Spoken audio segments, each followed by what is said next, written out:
कैसे हैं आप? आई होप आपको लास्ट वीडियो पसंद आया होगा। मैंने पहला वीडियो बनाया था फिबोनाची एक्सपेंशन के ऊपर, फिबोनाची रिट्रेसमेंट के ऊपर। उसमें नेगेटिव फिबोनाची, पॉजिटिव फिबोनाची सभी कुछ था। आज हम थोड़ा सा और बेसिक लेवल पे जाएंगे। मतलब अगर कोई मुझसे पूछता है ना कि जब मैं चार्टिंग स्टार्ट करता हूँ ट्रेडिंग के लिए, सबसे पहला काम क्या करता हूँ? सबसे पहला काम मैं क्या करता हूँ कि हॉरिजॉन्टल जो अपने लेवल्स होते हैं ना, वो आइडेंटिफाई करता हूँ। तो जैसे कि आपको अपने लोग को पता होना चाहिए अब तक कि जो भी हॉरिजॉन्टल लेवल होता है ना, अगर प्राइस उसके नीचे है तो और एक रेजिस्टेंस का काम करता है। और जब प्राइस उसके ऊपर आ जाता है तो वही same horizontal level generally support में कन्वर्ट हो जाता है। ओके, तो ये जो लेवल्स होते हैं ना, ये दोनों सपोर्ट और रेजिस्टेंस होते हैं। और कौन सबसे इम्पॉर्टेंट हॉरिजॉन्टल लेवल्स होते हैं? वो होते हैं डेली, वीकली और मंथली। ठीक है, तो हम इनको आइडेंटिफाई करते हैं और ये हमेशा हमारे चार्ट पे होने चाहिए। ठीक है, सबसे पहली चीज़ होती है कोई भी चार्ट पे ये मंथली, डेली और वीकली लेवल्स आइडेंटिफाई करना चाहिए। उसके बाद हम अलग अलग टूल्स यूज़ करते हैं। और ओवरऑल अप्रोच ये होनी चाहिए कि जो हम चार्ट को देखें ना, तो वो थोड़ा मैक्रो अप्रोच में देखें कि बड़ा पिक्चर में क्या हो रहा है, मंथली लेवल पे क्या ट्रेंड चल रहा है। फिर थोड़ा सा जूम इन करें वीकली लेवल पे क्या हो रहा है, फिर थोड़ा जूम इन करें डेली लेवल पे क्या हो रहा है। तो ये आपको एक थोड़ा बिगर पिक्चर देता है कि हाँ, बड़े लेवल पे हो क्या रहा है किसी भी स्टॉक के साथ में, किसी भी कॉइन के साथ में। ठीक है, मेरा एक्सपीरियंस ज़्यादा क्रिप्टो में है। मैं मतलब 4-5 साल से पिछले ट्रेडिंग कर रहा हूँ क्रिप्टो में, तो मतलब मेरा इंटरेस्ट उसमें ज़्यादा है। मैं उसके हिसाब से बताऊँगा। बट सेम चीज़ अपना स्टॉक मार्केट में भी एप्लीकेबल होता है, फॉरेक्स में भी एप्लीकेबल होता है, हर जगह एप्लीकेबल होता है। ठीक है, तो सबसे पहले हम स्टार्ट करेंगे मंथली लेवल से। ये मंथली लेवल होता क्या है, आइडेंटिफाई कैसे करते हैं?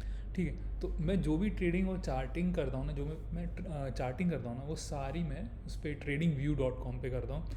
ये ट्रेडिंग व्यू का प्रो ऐप है, मैंने ले रखा है सब्सक्रिप्शन, लेकिन कोई ज़रूरी नहीं है। ट्रेडिंग व्यू कोई लिमिटेशन डालता नहीं है जनरली।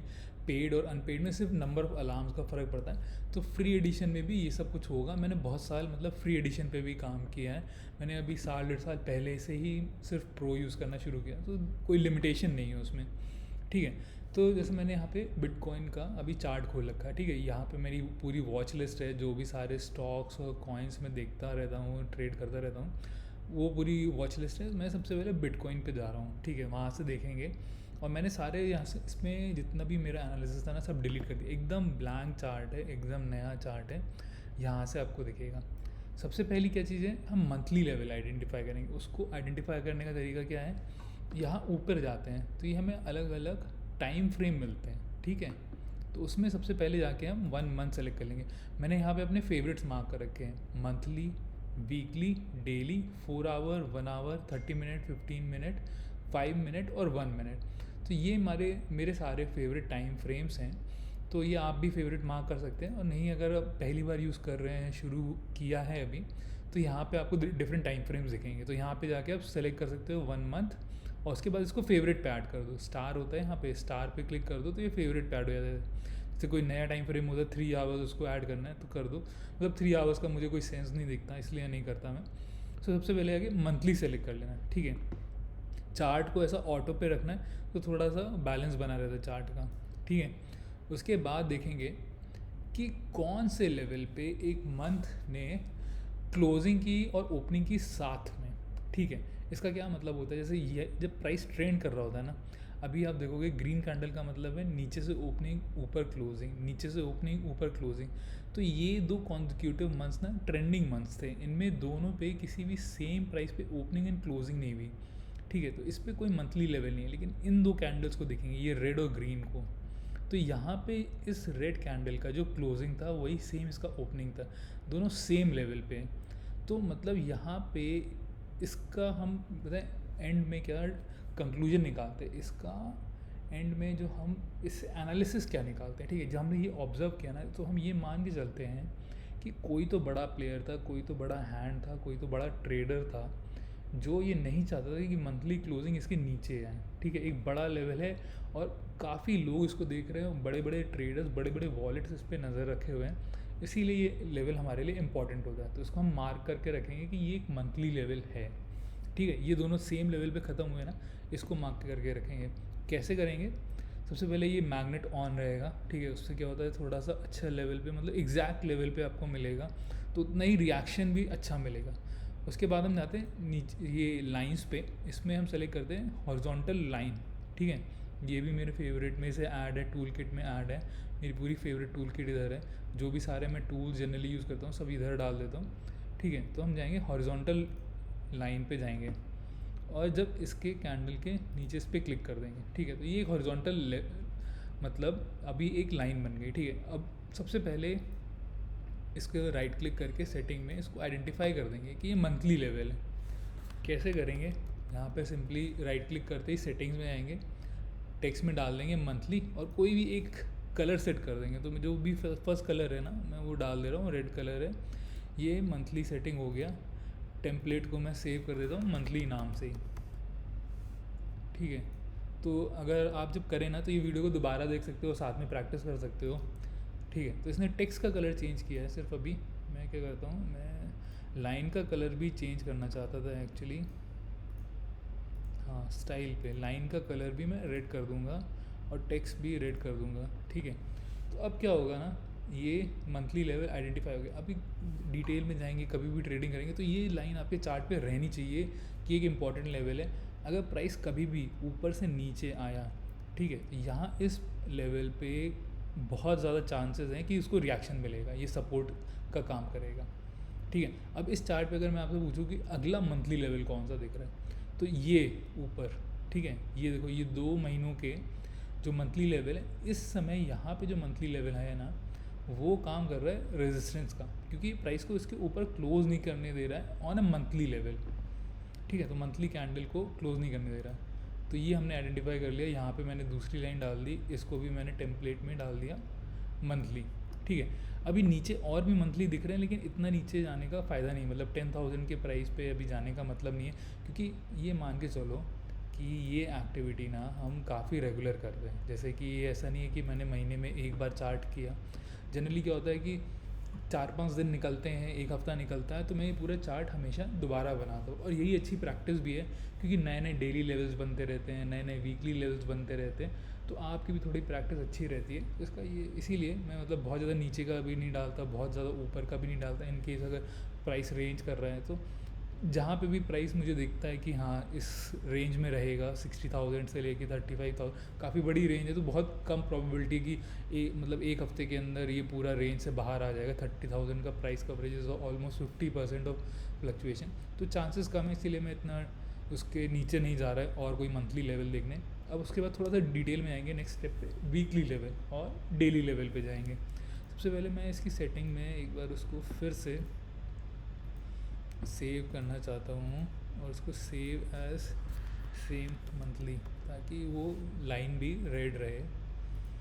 ठीक है, तो अभी मैंने कर दिया, ये टेम्पलेट सेट कर दी। अब मतलब एक बार मैं सब कुछ एकदम बेसिक से स्टार्ट करके दिखा रहा हूँ आपको। अब देख लेना दोबारा, अगर आपको लगे ना कि मैंने बहुत जल्दी जल्दी क्विक कर दिया बिना ज़्यादा एक्सप्लेनेशन दिए हुए, तो आप पूरा वीडियो को दोबारा देख लेना, उसमें दिखेगा कि कैसे टेम्पलेट भी सेट करते हैं मंथली का। ठीक है, नेक्स्ट स्टेप अभी क्या है, मंथली आइडेंटिफाई कर लिए, 2 बड़े मंथली लेवल थे आइडेंटिफाई हो गए। अब हम थोड़ा सा चार्ट में जूम इन करेंगे, थोड़ा और अंदर जाएंगे। अंदर कैसे जाएंगे, अब यहीं से मंथली की जगह हम जाएंगे वीकली पे।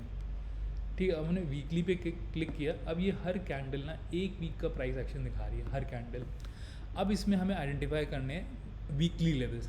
ठीक है, सबसे पहला वीकली जो सबसे ऑब्वियस दिख रहा है ना नीचे, ये दोनों का सपोर्ट, कि ये एक अच्छा सपोर्ट है। तो फिर से हम गए हॉरिजॉन्टल लाइन ली और यहाँ पे देखा जो ये कैंडल की क्लोजिंग्स हैं, रेड की क्लोजिंग और ग्रीन की ओपनिंग सेम लेवल पे हुई है। और इसको क्या करेंगे, अब हम सेटिंग में जाएंगे, दूसरा कलर ले लेंगे। ठीक है, नेक्स्ट कलर जो है ना ऑरेंज, वो ले लिया। उसके बाद यहाँ पे डाल दिया इसका नाम वीकली, और टेक्स्ट का भी सेम कलर ले लिया, ताकि ये थोड़ी यूनिफॉर्मिटी बनी रहे और पता चले अपने को कि हाँ ये वीकली लेवल है। ठीक है, दूसरा कौन सा वीकली लेवल दिख रहा है, कौन सा वीकली लेवल दिख रहा है, ये यहाँ पे देखो, ये जो वीकली है ना, वीकली कैंडल्स की बात कर रहे हैं सिर्फ। अभी डिटेल में ज़्यादा नहीं जाएंगे कि डेली पे क्या था, आवरली पे क्या था, ये विक नीचे क्यों आई हुई है, इसको विक कहते हैं। कैंडल्स के अगर बेसिक पता हो तो विक क्यों नीचे आई, इस पर अभी डिस्कशन नहीं, अभी सिर्फ कैंडल की बॉडी पे, ओपनिंग क्लोजिंग, विक्स की बात नहीं करेंगे। ठीक है, तो अब हम क्या करेंगे, इस पर भी वीकली को ऊपर डाल देंगे। एक वीकली का कॉपी बनाया मैग्नेट ऑन है तो इसके बाद अपने आप चला जाएगा। ठीक है, ये भी एक वीकली लेवल अच्छा है, इसको आइडेंटिफाई कर लिया। ठीक है, इसके बाद अगला कौन सा सबसे ऑब्वियस यहाँ पे दिख रहा है ऊपर, ये भी एक है ना वीकली, क्योंकि इसको क्रॉस नहीं करवाया प्राइस, इसके नीचे आ गया तो ये एक रेजिस्टेंस है। अभी एक्चुअल प्राइस यहाँ बीच में है, तो हम ये कंक्लूड कर सकते हैं कि ये दोनों, ये सपोर्ट और ये वीकली, इन दोनों के बीच में, दो वीकली लेवल्स के बीच में प्राइस अभी सिर्फ रेंज कर रहा है, इट्स नॉट ट्रेंडिंग। क्योंकि क्या हो रहा है देखो, 1 2 3 4 5 हफ्तों से इन्हीं दोनों लेवल्स के बीच में कैंडल्स हैं सारी। 5 हफ्ता मतलब almost more than a month, 1 महीने के ऊपर हो गया, प्राइस इन दोनों लेवल के बीच में ही रेंज कर रहा है। ठीक है, तो ये कितने अच्छे इंपॉर्टेंट लेवल्स हैं, और ये आगे चल के आपको एक आइडिया भी देंगे कि अगर प्राइस यहाँ से ऊपर जा रहा है, कितने ऊपर तक जाएगा, मेरा क्या प्रॉफिट लेवल होना चाहिए। एक ऑब्वियस प्रॉफिट टेकिंग लेवल यहाँ पे रहेगा। अगर प्राइस ने नीचे जाना शुरू कर दिया तो कहाँ पे मुझे सपोर्ट मिलेगा, तो एक ऑब्वियस बाई लेवल या सपोर्ट लेवल ये वीकली रहेगा, आपको इससे आइडिया हो जाएगा। ठीक है, अब कई लोग जैसे बोलेंगे कि एक वीकली मुझे यहाँ पे दिख रहा है, ये इधर इन दोनों कैंडल्स पे। ठीक है, इसको लेकिन मैं मार्क नहीं करूँगा, बताइए क्यों। देखो, इसका सिंपल सा रीज़न क्या है कि यहाँ पे अगर मान लो मैं वीकली मार्क भी करता, ठीक है, तो थोड़ा सा इसको अपने को चार्ट को देखने का तरीका भी बताना चाहिए कि प्राइस यहाँ पे था, ये वीकली रेजिस्टेंस था, 100% था। ठीक है, जब प्राइस यहाँ पे था, लेकिन प्राइस नीचे आया और इसके नीचे आया, फिर ऊपर जाने लगा, तो क्या हुआ कि इस वीकली लेवल के प्राइस थ्रू चला गया। तो ये क्या मतलब होता है, जब प्राइस थ्रू चला जाता है ना, जब शुरू में इसको लेवल पे आता है, तो ज़रूरी नहीं, एक तो ये बात है कि अगर वीकली लेवल है ना, तो ज़रूरी नहीं कि वो वीकली को ही रेजिस्टेंस देगा, उसका रेजिस्टेंस थोड़ा कमज़ोर भी हो सकता है। तो मतलब हो सकता है वो डेली प्राइस एक्शन को या आवरली प्राइस एक्शन को भी रेजिस्टेंस दे। तो इसका ये मतलब नहीं है कि अगर वीकली लेवल है तो वीकली कैंडल को रेजिस्टेंस देगा, ऐसा कोई मतलब नहीं होता इसका। सिर्फ एक लेवल होता है, चार्ट पे एक लेवल है, एक इम्पॉर्टेंट लेवल है। ठीक है, बस इतना मतलब होता है। होता क्या है, यहाँ अब वापस आते हैं कि इसको मैंने क्यों नहीं लिया। प्राइस नीचे आया और उसके बाद जब इसके थ्रू चला गया ना, तो इसका मतलब उसने इस रेजिस्टेंस को डाइल्यूट कर दिया, इसने उसको ईट अप कर लिया। तो इसीलिए अब ये लेवल कोई वैलिड नहीं रहा। ठीक है, इसीलिए हम जो होता है ना कि हम नए प्राइस एक्शन को देखते हैं, यहाँ से स्टार्ट करते हैं और पीछे जाना शुरू करते हैं। ठीक है, कि नए एक्शन पे कहाँ पे एक लेवल दिखा, फिर यहाँ पे एक लेवल दिखा। अब देखो, ये दोनों लेवल अभी तक ब्रीच नहीं हुए हैं। ठीक है, ये लेवल बना कहाँ पे, ये ग्रीन कैंडल पे, ये रेड कैंडल पे, इन दो कैंडल ने मिलके इस लेवल को बनाया, लेकिन ये थर्ड कैंडल ने अभी तक इसको ब्रीच नहीं किया, इसीलिए ये रिलेवेंट है। और जैसे ये लेवल की बात कर रहे थे कि ये लेवल अभी तक क्यों इंपॉर्टेंट है, क्योंकि इन दोनों ने मिलके इसको बनाया। अभी तक थर्ड कैंडल, फोर्थ कैंडल यहाँ पे जब फ्यूचर में बनेगी और ब्रीच करेंगे इसको, तभी ये डाइल्यूट होगा, तभी इसको इररिलेवेंट बोलेंगे कि मतलब उसका कोई मतलब नहीं रहा, वो ऑलरेडी डाइल्यूट हो गई। ठीक है, यहाँ पे इस वीकली को क्यों मैंने मार्क कर रखा है, क्योंकि ये वीकली ने सपोर्ट दिया यहाँ पे इन दोनों कैंडल्स को मिला के। इसके बाद की कोई भी कैंडल अभी तक इसको टच नहीं किया है, तो यानी कि अनटच्ड सपोर्ट है। अनटच्ड जो लेवल्स होते हैं ना, वो सबसे ज़्यादा रिएक्शन देते हैं। जितनी बार आप एक लेवल को टच करेंगे ना, उसका मतलब होता है कि वो लेवल उतना डाइल्यूट होता जा रहा है, एक तरीके से प्राइस ना उस लेवल को उतना खाता जा रहा है, उसको ईट अप करता जा रहा है। तो इस तरीके से समझो आप, पहली बार मिलेंगे तो लेवल जो भी हो, चाहे सपोर्ट चाहे रेजिस्टेंस, एकदम मजबूत दीवार की तरह होगा, प्राइस उस पर टकराएगा, उसको धक्का लगेगा काफ़ी स्ट्रॉन्ग पीछे। लेकिन जितनी बार प्राइस उसको मारेगा ना, वो दीवार उतनी कमज़ोर होती जाती है, चाहे रेजिस्टेंस की हो चाहे सपोर्ट की हो। ठीक है, तो बस ये इस तरह से समझने का सबसे आसान तरीका है। तो जितना उसको हिट करेंगे ना, कोई भी प्राइस किसी भी लेवल को हिट करता है, उतना वो लेवल कमज़ोर होता जाता है। ठीक है, तो इस बात को ध्यान रखते हुए ये थोड़ा सा इम्पॉर्टेंट है कि आप आइडेंटिफाई करो कौन सा लेवल रेलेवेंट है, कौन सा नहीं है। ठीक है, अब मैं एक लेवल और तुरंत चार्ट पे आइडेंटिफाई कर सकता हूँ वीकली लेवल का, जो बहुत रेलेवेंट है। वो है ये ऑल टाइम हाई के पास का प्राइस। ठीक है, ये देखो 2 वीक्स के जो थे ना प्राइस एक्शन, ये एकदम ऑल टाइम हाई के पास था। जब से ये वीकली लेवल बना है ना, उस तब से लेके किसी भी कैंडल ने प्राइस उसको टच नहीं कर पाया। इसको थोड़ा सा जूम इन भी करेंगे ना, मैं इसमें थोड़ा जूम इन करता हूँ, तो ये देखो मतलब प्राइस ने टच किया नहीं है इस लेवल को, अभी तक पास तक गया और टच नहीं किया। तो इसका मतलब इस प्राइस एक्शन को ना अभी तक मौका नहीं मिला है इसको ईट अप करने का। तो ये लेवल अभी भी इम्पॉर्टेंट है। ठीक है, इसीलिए हम मतलब हर 10 दिन में, हर 15 मतलब 15 दिन तो बहुत हो गए, मैं हमेशा 5 से 6 दिन के अंदर, एक वीक से पहले पहले हमेशा ये लेवल्स अपडेट करता रहता हूँ। ठीक है, ये हो गया मंथली वीकली लेवल्स हो गए। अब हम जाएंगे हम डेली लेवल्स पे थोड़ा सा और डिटेल पे। ठीक है, फिर से ऑटो क्लिक कर देंगे ताकि थोड़ा सा चार्ट में यूनिफॉर्मिटी बनी रहे। अब यहाँ पे अगर देखो आपको थोड़ा बहुत समझ में आया होगा, तुरंत दिख रहा होगा कि सबसे इम्पॉर्टेंट डेली लेवल्स कौन से हैं। यहाँ पे देखो ये एक डेली बना हुआ है। ठीक है, सबसे पहला इसको भी अब हम जाके थोड़ा सा सेटिंग कर देंगे डेली का। सॉरी, अपना लाइन पे गए, इसकी सेटिंग पे गए, स्टाइल पे इसको कर देंगे येलो, जो भी नेक्स्ट कलर है ना, इसका नाम डाल देंगे हम डेली, इसका कलर डाल देंगे वही सेम एज टेक्स्ट, उसको रख देंगे सेव एज डेली। सो ये टेम्पलेट भी साथ में एक बार क्रिएट करते जा रहे हैं ताकि अगली बार ना ये सब सेटिंग नहीं करनी पड़ेगी, सीधे लाइन बनाया उसके बाद टेम्पलेट सेलेक्ट कर लेंगे। ठीक है, तो ये आपको एक डेली लेवल यहाँ पे मिल गया। अगला पीछे गए पीछे गए पीछे गए, यहाँ पे कोई मतलब नहीं, यहाँ पे कोई मतलब नहीं, ये वीकली और डेली सेम लेवल पे, तो इसका मतलब ये लेवल और स्ट्रॉन्ग हो गया। जैसे ही वीकली और डेली एग्जैक्ट सेम लेवल पे आते ना, इसको बोलते हैं कॉन्फ्लुएंस। जितने ज़्यादा कॉन्फ्लुएंस किसी लेवल पे आते ना, उतना ज़्यादा स्ट्रॉन्ग माना जाता है वो लेवल। ठीक है, तो उसके बारे में कभी आगे और बताएंगे। अब यहाँ पे मैं देख रहा हूँ तो ये एक नया डेली है ऊपर। ठीक है, तो इसको फिर से कैसे करेंगे, इधर एक लाइन बनाया, टेम्पलेट सेलेक्ट किया डेली का। ठीक है, तो यहाँ पे एक डेली लेवल आइडेंटिफाई हो गया। उसके बाद यहाँ पे नहीं करेंगे क्योंकि प्राइस ने उसको ऑलरेडी डाइल्यूट कर दिया। ये प्राइस ऊपर से नीचे तक आया ना, इसको डाइल्यूट कर दिया, तो उसको मतलब नहीं रहा इस डेली का। सिमिलरली इस डेली का कोई मतलब नहीं, इस डेली का कोई मतलब नहीं, क्योंकि इस प्राइस ने उसको ईट अप कर दिया ऑलरेडी। ये सारे जो भी लेवल्स थे ना, ये तब तक रिलेवेंट थे जब तक ये कैंडल ने उनको ईट अप नहीं किया था। ठीक है, तो यहाँ पे मुझे कोई भी मतलब दिख नहीं रहा कि हाँ कोई भी डेली बनेगा। ये डेली भी नहीं बनेगा क्योंकि यहाँ पे ये विक्स आए ना नीचे, प्राइस आया यहाँ पे, तो उसने ईट अप कर दिया इस लेवल को। तो ये भी अभी क्या अनटच नहीं है, ये भी एक कमज़ोर लेवल है, उतना स्ट्रॉन्ग नहीं है। तो कमज़ोर लेवल को चार्ट पे एक्चुअली डालेंगे ना तो थोड़ा सा मिसगाइडिंग हो जाएगा अपने लिए, खुद के लिए थोड़ा मिसलीडिंग हो जाएगा कि ये इंपॉर्टेंट लेवल है, और जबकि एक्चुअली में वो स्ट्रॉन्ग सपोर्ट नहीं होगा, आपको रिएक्शन नहीं देगा। आप उससे ट्रेड लेना चाहते हो तो आपको एक अच्छा ट्रेड नहीं मिलेगा। ठीक है, तो अपने आप को मिसगाइड नहीं करना चाहिए, अब मतलब कमज़ोर लेवल से मार्क ही नहीं करना चाहिए उसको, तो मतलब खुद मिसगाइड ही होंगे अपने लोग। उसके बाद सबसे रिलेवेंट लेवल दिख रहा है ये डेली। ठीक है, और यहाँ पे इसको डाल देंगे। इसमें भी थोड़ा आर्ग्यूबल है, कोई बोलेगा कि नहीं यार देखो ये डेली यहाँ पे बना, इसने इसको विक किया, टच किया, एक बार चला गया। मैं बोलूँगा कि यार ये अभी भी रेलेवेंट है। ये थोड़ा सा पर्सनल चॉइस के ऊपर आ जाता है कि मतलब कौन इसको मानेगा कौन इसको नहीं मानेगा। मतलब ट्रेडिंग इज़ नॉट मतलब पिक्चर परफेक्ट, वो होता है ना, रियल लाइफ एकदम किताब ही नहीं होती है। तो यहाँ पे थोड़ा सा आर्ग्यूबल होता है, थोड़ा सा एक्सपीरियंस के साथ में।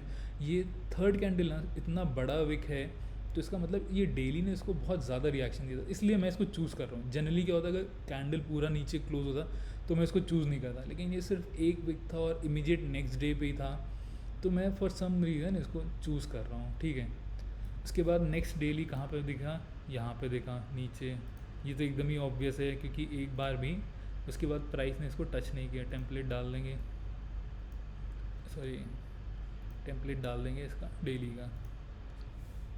ठीक है, तो ये लेवल्स मार्क हो गए, ये सारे नीचे साइड के हो गए प्राइस, करंट प्राइस के। ऊपर साइड पे देखें तो ये डेली वीकली यहाँ पे एक डेली बनेगा, लेकिन ये डेली और वीकली बहुत पास है तो मतलब नहीं है, मतलब दो लेवल्स को इतना बनाने का।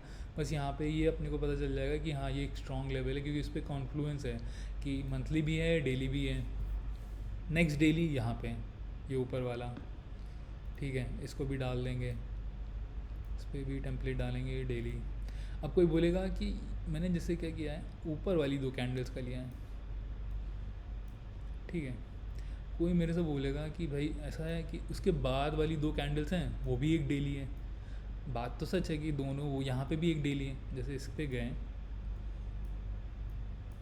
कि ये ऊपर वाला डेली पे मैंने मार्क किया। अब कोई बोलेगा कि यार नीचे वाले ये दोनों भी तो एक डेली बना रहे हैं, लेकिन आप खुद ही सोचो इतने पास पास में दो लेवल्स मार्क करने का कोई फ़ायदा है। और मैंने ऊपर वाले को क्यों चूज़ किया, देखो प्राइस अभी इस लेवल के नीचे है, यानी कि ये रेजिस्टेंस है। तो रेजिस्टेंस कौन सा ज़्यादा स्ट्रॉन्ग है, जो ज़्यादा ऊपर है कि जो नीचे है। तो रेजिस्टेंस जो ज़्यादा ऊपर है ना वो ज़्यादा स्ट्रॉन्ग है, वो ज़्यादा रेलेवेंट, इसलिए मैंने ऊपर वाला लिया। अगर यही उल्टा होता है, अगर मैं सपोर्ट की बात कर रहा होता कि मान लो जैसे अगर दो सपोर्ट होते हैं कि ठीक, अभी फ्यूचर के प्राइस एक्शन को भूल जाते हैं ईटअप वाली, अगर अपने पास इतना सा यहाँ तक का प्राइस एक्शन होता है सिर्फ ये 10 अप्रैल तक का, और मेरे से कोई पूछता है कि ये सपोर्ट ज़्यादा इंपॉर्टेंट है इस ये डेली का कि ये, अगर सिर्फ मेरे पास एक चॉइस होती तो मैं बोलता नीचे वाला ज़्यादा इंपॉर्टेंट है, क्योंकि ये सपोर्ट है जितना नीचे से। आप भी सोचो अगर सपोर्ट पे कौन सी ट्रेड होती है, लॉन्ग ट्रेड, ठीक है, लॉन्ग ट्रेड आप नीचे वाले प्राइस से लेना चाहते हो ना, ऊपर वाले प्राइस से नहीं। तो ये सपोर्ट इसलिए ज़्यादा इंपॉर्टेंट है कि लॉन्ग अगर ट्रेड लेनी है और नीचे से नीचे मिलेगा प्राइस मुझे सपोर्ट, वहाँ से मैं लॉन्ग ट्रेड लेके ऊपर से प्रॉफिट बुकिंग करूँगा, ना कि यहाँ से। तो सिमिलरली जो ऊपर का रेजिस्टेंस होता है वहाँ पे कौन सी मिलती है हमें ट्रेड, शॉर्ट ट्रेड। तो आप शॉर्ट ट्रेड कहाँ से लेना पसंद करोगे, हायर प्राइस से कि लोअर प्राइस से? तो जितना हायर प्राइस से शॉर्ट ट्रेड मिलता है उतना अच्छा है। इसीलिए जब मैं रेजिस्टेंस भी मार्क कर रहा हूँ तो मैं इस चीज़ को थोड़ा ध्यान रखता हूँ कि मतलब दो लेवल हैं अगल बगल, तो कौन सा लूँ कौन सा ना लूँ। तो अपना पूरा लॉजिक हमेशा साथ में रहना चाहिए, मतलब एकदम रैंडम कुछ भी नहीं होना चाहिए। कभी भी लगे ना कि कन्फ्यूज़न है, कुछ जजमेंट नहीं हो रहा, तो थोड़ा सा 1 मिनट पॉज करो, सोचो कि मेरा लॉजिक क्या है, मुझे क्यों मैं मार्क कर रहा हूँ। पर एट द एंड पर्पस यही ना कि यार कोई ना कोई ट्रेड आइडेंटिफाई करें, ठीक है। सो इसके लिए ये अपने हो गए daily, weekly, monthly levels mark, एकदम बेसिक्स होते हैं, ठीक है। और दूसरी चीज़ क्या होती है कि एक चीज़ और दिखाते हैं हम आपको, जैसे एक मैं दिखाना चाहता हूँ कि कैसे एक लेवल जो पहले कभी रेजिस्टेंस हुआ करता था वो सपोर्ट बन गया, ठीक है। थोड़ा सा मैं डिटेल में जाता हूँ, थोड़ा सा अभी जैसे ये डेली लेवल है ना जो 38,190 का, अगर इसकी बात करें, देखो ये पहले ना एक बहुत बड़ा रेजिस्टेंस था। अगर पीछे गए थोड़ा सा प्राइस के, ठीक है, तो आप ये देखो यहाँ पे जब भी प्राइस इसके पास आता था ना डेली के, इसको रिजेक्शन मिलता था। यहाँ पे गया, इसको रिजेक्शन मिला, यहाँ पे तो एकदम परफेक्ट रिजेक्शन मिला। जितनी बार भी प्राइस ने ऊपर जाने की कोशिश करी ना इस डेली के बाद, यहाँ पे ये देखो एकदम परफेक्ट रिजेक्शन मिला है इस कैंडल को, ठीक है। अगर थोड़ा सा डिटेल में आएंगे तो दिखेगा कि प्राइस कोशिश करता रहा उस डेली पे जाने की। ये डेली की बात कर रहा था मैं, जो रेंज थी ना अपनी 19 मई से लेके अभी बीच में मिड अगस्त तक की। अभी ये देखो थोड़ा सा आवरली डिटेल पे गए ना तो दिखता है कि ये डेली कितना स्ट्रॉन्ग रेजिस्टेंस था। यहाँ पे गया, इसको रिजेक्शन मिल गया, ठीक है। थोड़ा सा ऊपर गया, फेक आउट हुआ, फिर नीचे आ गया, ठीक है।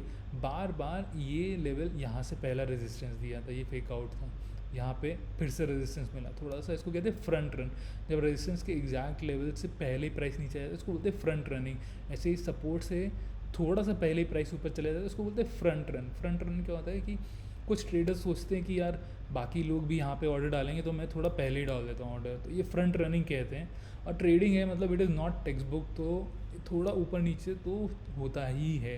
लेकिन अगर आपने आइडेंटिफाई कर लिया, इतना फ्रंट रन भी किया, तो एक अच्छी ट्रेड मिल जाती है। एट दी एंड क्या पर्पज़ है, किताब नहीं लिखनी है, परफेक्शन नहीं करना, हमें ट्रेड आइडेंटिफाई करने हैं, ठीक है।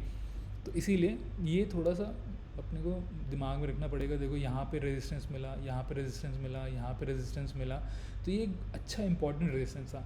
लेकिन फाइनली क्या हुआ, जब इस प्राइस ने यहाँ से रेंज को ब्रेक किया, ठीक है, ऊपर गया, फेक आउट होने के चांसेस थे, नहीं हुआ, फिर से ऊपर गया, उसके बाद क्या किया, इसी जो डेली लेवल था ना, इस जो पहले इतना स्ट्रॉन्ग रेजिस्टेंस था, अब उसको सपोर्ट बना दिया। प्राइस के ऊपर गया, उसके बाद उसको रीटेस्टिंग कहते हैं कि उसी एक इम्पॉर्टेंट लेवल पे आया, उसको रीटेस्ट किया कि इट विल स्टैंड स्ट्रॉन्ग कि नहीं स्ट्रॉन्ग करेगा, मतलब उसको स्टैंड कर पाएगा प्राइस को कि नहीं। ये एक्चुअली इसको बोलते हैं फ्लिपिंग। तो ये अब ना जो है ना अपना रेजिस्टेंस से सपोर्ट में फ्लिप हो गया, तो इसको टेस्ट किया इसने, प्राइस ने इसको टेस्ट किया। और ये किसी भी ट्रेड में बहुत इंपॉर्टेंट होता है। हम लोग कई बार होता है कि ना इमोशंस में आ जाते हैं, ट्रेड के एक्साइटमेंट में आ जाते हैं कि लगता है अरे प्राइस ऊपर जा रहा है, मिस हो गया। बहुत सारे लोग यहाँ पे एंटर कर जाते हैं। लेकिन अगर अच्छे इंपॉर्टेंट लेवल्स आपके चार्ट पे मार्क रहेंगे ना, तो एक कोई भी अच्छा ट्रेंड होता है हमेशा बड़े लेवल का रीटेस्ट ज़रूर करता है। बिना रीटेस्ट के कोई भी बड़ा इम्पल्सिव मूव कभी नहीं आता है। अगर आप देखोगे ना, यहाँ पे जो एक्चुअली इम्पल्स आया ना, उससे पहले भी प्राइस ने क्या किया, प्राइस ने पहले ऊपर जाना के चाहा, फिर आके एक इम्पॉर्टेंट लेवल को रीटेस्ट किया, कि ये ब्रेक हो जाएगा कि स्टैंड करेगा। जब इसने प्राइस को कंफर्म हो गया, पहला रीटेस्ट, दूसरा रीटेस्ट, कि कंफर्म हो गया नहीं अब ये पक्का एकदम सपोर्ट बन चुका है, ये इसको जाने नहीं देगा प्राइस के नीचे, तभी फिर एक इम्पल्सिव मूव आया। एंड टाइम आप यही देखोगे, पहले कोई भी रेजिस्टेंस जाएगा, प्राइस उसको आएगा वापस रीटेस्ट ज़रूर करेगा। अब जैसे ये वाला वीकली था, इसमें भी मतलब मुझे ढूंढने की ज़रूरत नहीं पड़ती, पूरे चार्ट पे इतने एग्जांपल मिलेंगे ना। प्राइस गया गया गया ऊपर जाने की कोशिश कर रहा था, वीकली ने इसको रिजेक्ट कर दिया, ठीक है। प्राइस नीचे आया, फिर से उसके थ्रू गया, ऊपर गया ऊपर गया गया, फिर से उसको रीटेस्ट किया। तो मतलब इतना परफेक्शन नहीं मिलता है, परफेक्ट टचेस कम मिलते हैं थोड़े से, लेकिन फिर भी एक फेयर आइडिया मिल जाता है कि हाँ इसने उसको टेस्ट किया, थोड़ा सा फ्रंट रन हुआ, लेकिन उसके बाद ही उसको इम्पल्सिव मूव मिला ऊपर, ठीक है। अब दूसरी बार आया प्राइस यहाँ पे, थोड़ा सा उसने स्ट्रगल किया। अब देखो इसी वीकली लेवल पे क्या था, एक विक मेजर डंपिंग हुई थी, ठीक है। विक ने यहाँ पे लोगों ने बाय किया। अब इस प्राइस लेवल के ऊपर देखो 1 2 3 4 5 कैंडल थी, ये वीकली लेवल इसको सपोर्ट कर रहा था इन 4-5 कैंडल्स को। लेकिन अब यही होता है ना कि कितनी बार सपोर्ट करेगा, 1 बार 2 बार 3 बार 4 बार 5 बार, जैसे हमने बात करी ना, एक दीवार जैसा था ये, ठीक है। इसने प्राइस को संभाल रखा था, अब लेकिन इसके ऊपर 5 बार चोट हो चुकी, तो ये कभी ना कभी ब्रेक हो ही जाएगा। तो वही हुआ इसके साथ, 4-5 बार सपोर्ट किया, उसके बाद ब्रेक हो गया। तो अपने को ट्रेड लेते समय भी ये ध्यान रखना है। मान लो स्कैल्पिंग कर रहे हैं, आप देख रहे हो कि वीकली लेवल ना सपोर्ट है, एक बार सपोर्ट दिया, फटाक से ट्रेड जल्दी से लॉन्ग ट्रेड ली, क्लोज कर दी, ठीक है। दोबारा देखा प्राइस फिर से उसी सपोर्ट पे आ रहा है, फिर से लॉन्ग ट्रेड ली। दूसरे और तीसरे टच के बाद मतलब बहुत ज़्यादा केयरफुल रहें, क्योंकि मतलब काफ़ी चांसेस होते हैं कि वो सपोर्ट टूट जाएगा, ठीक है। तो ये भी एक थोड़ा सा अपना ध्यान रखने वाली बात है कि यार कि एक लिमिट होती है जब तक वो सपोर्ट या रेजिस्टेंस रहता है। और सिमिलरली रेजिस्टेंस पे भी है, अगर कोई रेजिस्टेंस है जहाँ पे आपका प्राइस जाके हिट कर रहा है बार बार, तो आप ये मान के चलो 1 2 3, मतलब 3 के बाद बहुत हाई प्रोबेबिलिटी होती है कि वो रेजिस्टेंस टूट ही जाएगा, ठीक है। तो ये था बेसिक लेवल अपना हॉरिजॉन्टल का। और जब करेंगे तो ट्रेडिंग की बात करेंगे ना, तो मैं कभी सिर्फ मतलब ये हॉरिजॉन्टल लेवल्स को लेके ना ट्रेडिंग नहीं करूँगा। मतलब ये एक बेसिक होता है, इसके बाद या तो मैं फिबोनाची यूज़ करूँगा, या वॉल्यूम प्रोफाइल्स यूज़ करूँगा, या रेंजेस यूज़ करूँगा, या चैनल्स यूज़ करूँगा। तो उसके बाद मैं बहुत सारे टूल्स यूज़ करता हूँ। लेकिन जब भी मैं चार्टिंग शुरू करता हूँ तो this is the first thing, मेरे चार्ट पे हमेशा रहते हैं डेली वीकली लेवल्स, और नए मैं हमेशा अपडेट करते रहता हूँ उनको, ठीक है। तो ये एकदम बेसिक था, बेसिक्स ऑफ चार्टिंग, एकदम पहला स्टेप जो ज़रूर होना चाहिए आपके चार्ट पे, ठीक है। तो होपफुली ये हेल्प करेगा। और अभी मैं एकदम बेसिक टॉपिक्स कवर कर रहा हूँ। अगर आपको लगता है कि कोई और टॉपिक है थोड़ा एडवांस्ड जो मुझे कवर करना चाहिए, कोई क्वेश्चंस हो, जो भी हो, मतलब डाउट्स हो, क्वेश्चंस हो, वो नीचे लिख देना, तो मैं उनका जवाब देता रहूँगा, मैं उनको चेक करता रहूँगा। और जो भी टॉपिक लगता हो ना रेलेवेंट है, या जिस भी टॉपिक की थोड़ी क्यूरियोसिटी हो ना, तो वो टॉपिक मुझे बता देना, तो मैं अगला वीडियो उसी पे बनाऊँगा। तो ये अपनी थोड़ी कांस्टेंट लर्निंग होती रहेगी, स्टेप बाय स्टेप चलते रहेंगे। Slow and steady wins the race. तो स्टेप बाय स्टेप चलेंगे, बहुत ज़्यादा एडवांस चीज़ें एक साथ नहीं करेंगे, क्योंकि क्या होता है कि एटलीस्ट हफ्ते 10 दिन कम से कम प्रैक्टिस करो ना, तो उसके बाद थोड़ा आपको अंदाज़ा होगा कि क्या होता है डेली वीकली मंथली। थोड़ा आप रिएक्शन देखोगे ना उस लेवल पे, खुद से लाइव प्राइस पे, खुद एक आध दो ट्रेड करोगे उन पे लेवल्स पे, तो आपको भी थोड़ा कॉन्फिडेंस आएगा। पहला कि मुझे आता है ये टूल, और दूसरा ये टूल एक्चुअली काम करता है लाइव प्राइसेस पे, ठीक है। तो इसको देखना, इसको खूब प्रैक्टिस करना। मैं कभी भी कोई नया टूल सीखता था तो मैं मतलब उसको दिन में 100 बार लगाता था। हज़ारों कॉइन है, हज़ारों चार्ट हैं, चार्ट्स की कमी नहीं है, टाइम की कमी नहीं है। अगर ट्रेड नहीं कर रहे, थक गए, ट्रेड्स गलत जा रहे, मेंटली एग्जॉस्टेड हो, तो थोड़ा प्रैक्टिस करो, थोड़ा सीखो। और मैं यही करता था कि मतलब 1-2 ट्रेड्स करी दिन में, जैसे ही हो गया अपना कोटा पूरा, मैं ओवर ट्रेडिंग नहीं करता था। उसके बाद मैं लर्निंग पे ज़्यादा ध्यान देता था। कोई भी नया टूल सीखता था उसको मैं 1000 बार दिन मतलब लगाता था हफ्ते में, दिन में 100 बार 50 बार, मैं हफ्ते में 1000 बार प्रैक्टिस करके लगाता था, ठीक है। सो होपफुली आपके काम आया, कुछ नया सीखा, ठीक है। Thank you. अगले वीडियो में फिर से मिलेंगे। Bye bye.